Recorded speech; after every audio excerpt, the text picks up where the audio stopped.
Et 14h30 à Paris. Ravi de vous retrouver dans cette dernière séquence. Bienvenue dans Derrière l'image, votre rendez-vous pour décrypter l'info à partir d'une photo qui fait sens. Et aujourd'hui, on accueille Tiffany Fillon, journaliste pour Hunter. Bonjour Tiffany. Hunter, c'est le média des 18-35 ans qui parle d'Europe sur les réseaux sociaux. Ça fait du bien forcément, c'est frais. On va regarder la photo que vous avez sélectionnée. Une image, donc expliquez-nous.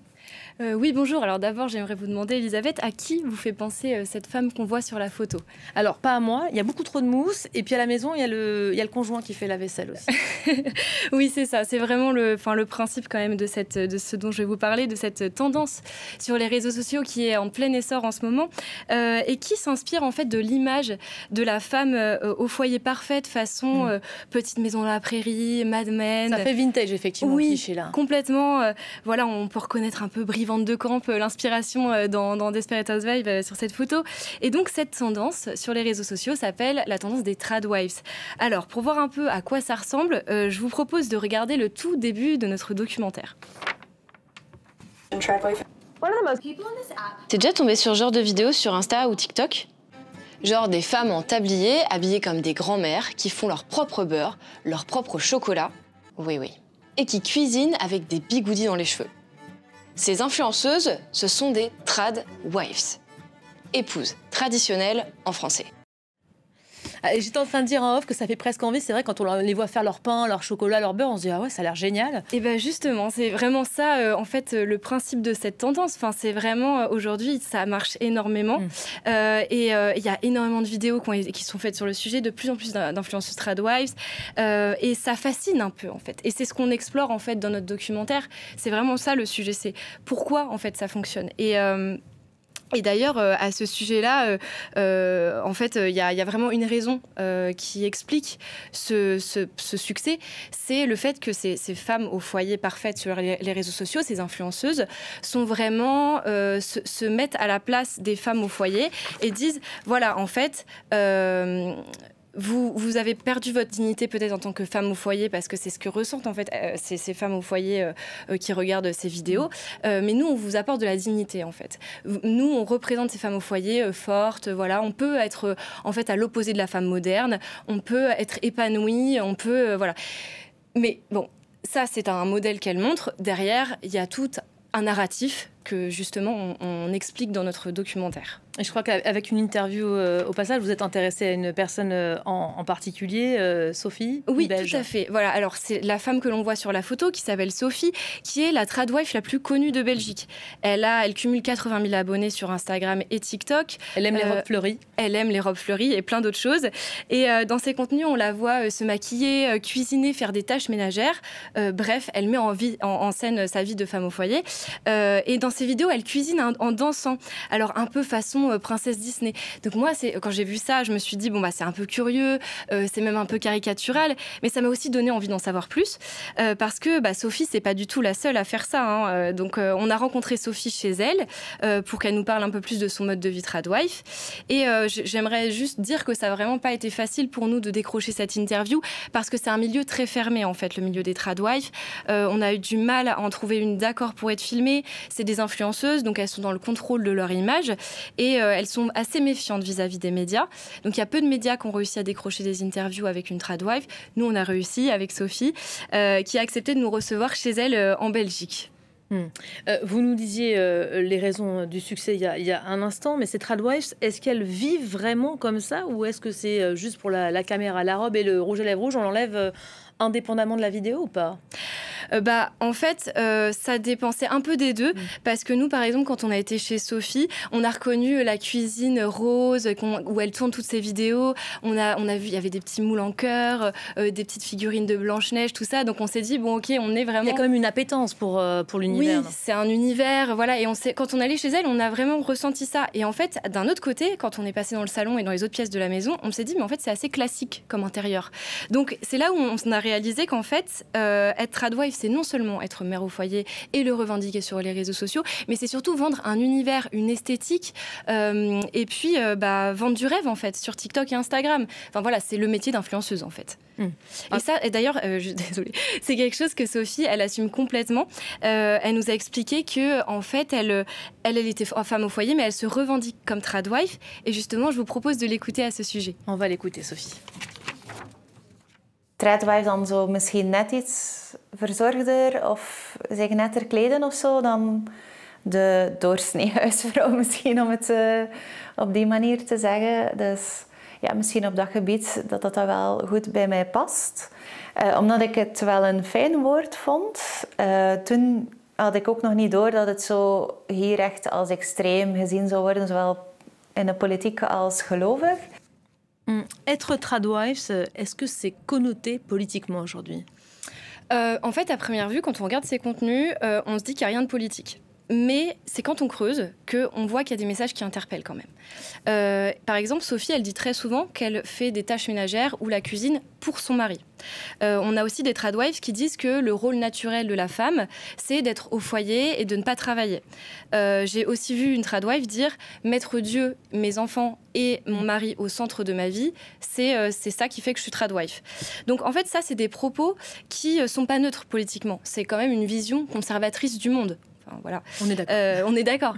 Et donc moi, ça, c'était mon intuition, mon hypothèse. Et c'est ce que nous a confirmé la chercheuse Cécile Simmons, qui a consacré un chapitre de son livre « Control Alt Delete » aux tradwives. Je vous propose aussi l'écouter.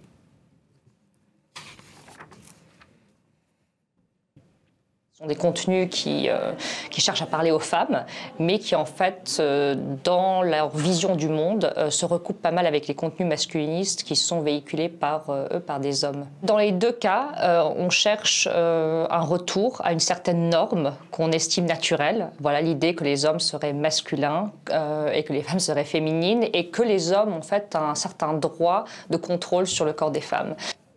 Bon, quand on entend ça, quand on voit ce que vous nous dites, et puis cette image aussi, on se dit que les féministes vont se révolter d'emblée. Est-ce que les tradwives sont contre le féminisme ?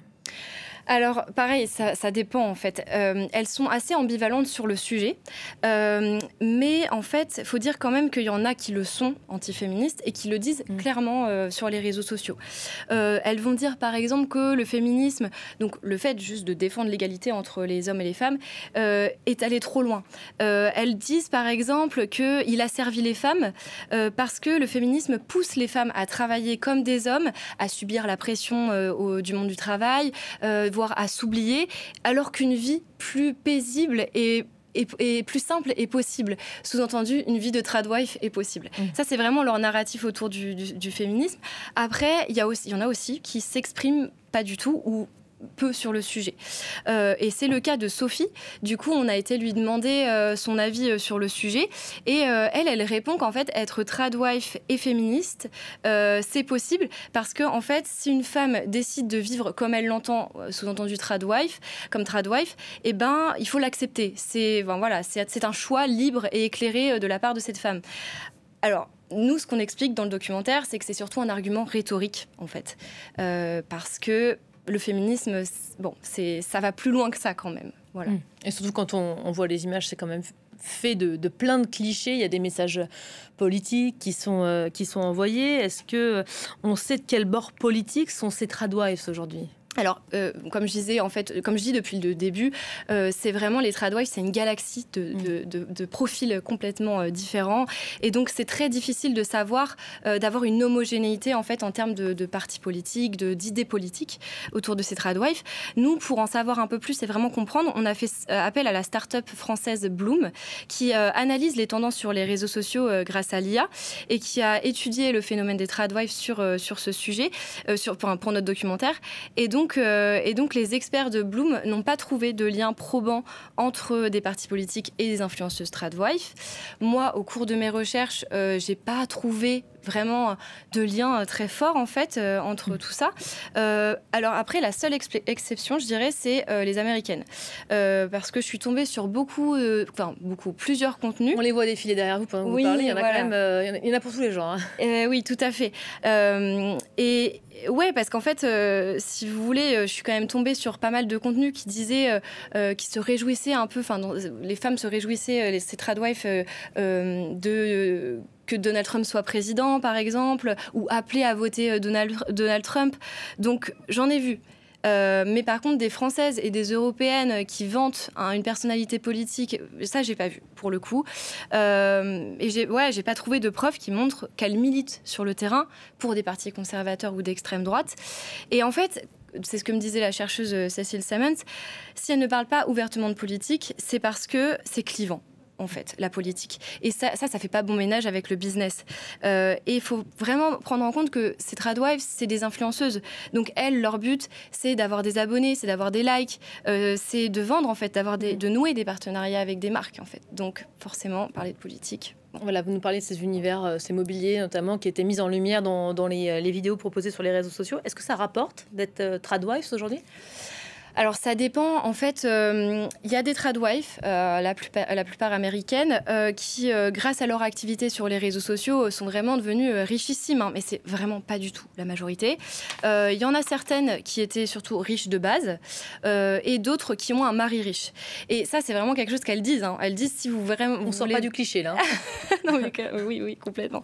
C'est ce qu'elles disent, en fait. Elles disent, si vous voulez vous lancer dans une carrière de tradwife, il faut que vous trouviez un bon parti. Sinon, ça va pas tenir financièrement. En fait, ça va pas être viable.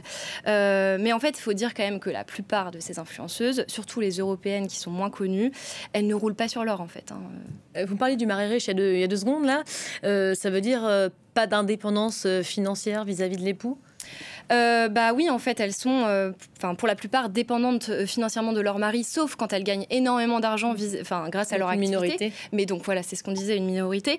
Et donc cette dépendance économique, c'est vraiment le problème quand même que dénoncent les féministes, le problème majeur, je dirais, parce que ça peut être risqué en fait. Hein, si notre foyer ne dépend que d'un seul salaire, si un jour le mari part ou qu'il est malade, comment on fait quoi ? On est toute seule, ça fait des années qu'on travaille pas. C'est vrai qu'on peut se poser la question, quoi. Et puis, ces tradwives peuvent se sentir aussi forcées de rester avec leur compagnon de vie pour des raisons économiques. Et justement, on a interrogé la sociologue Lee Jung-chung, qui est chercheuse au King's College de Londres, sur ce sujet. Et elle nous a dit que lorsque les hommes sont les seuls à gagner de l'argent dans le foyer, ils peuvent exercer une sorte de contrôle, en fait, sur leurs femmes. Est-ce qu'il y a certaines tradwives qui décident de revenir dans l'horrible monde moderne, en somme, de faire marche arrière ? Alors oui, maintenant que la trend est quand même bien enracinée sur les réseaux sociaux, on voit de plus en plus d'anciennes tradwives qui témoignent dans les médias, qui disent l'envers du décor, qui dissuadent les plus jeunes de se lancer dans cette vie de tradwife. Certaines disent par exemple avoir perdu confiance en elles, avoir fait une dépression quand elles étaient tradwives. Et en fait, voilà, le pire, je dirais, c'est que certaines disent avoir été victimes aussi de violences conjugales. Bon, vous nous dites pas tout, vous nous dévoilez pas tout de votre documentaire. On peut le retrouver où, le reportage ? Sur YouTube, sur la chaîne YouTube d'Enter. Il faut taper dans la barre de recherche de YouTube Enter, donc ENTR. Après, faire un espace et mettre FR, parce que nous, on est le compte français francophone d'Enter. On existe en 9 langues. On a été lancé par France 24 et Deutsche Welle. On est présent sur Insta, sur TikTok, sur YouTube. Donc, si vous aimez notre travail, si vous voulez nous soutenir, allez vous abonner.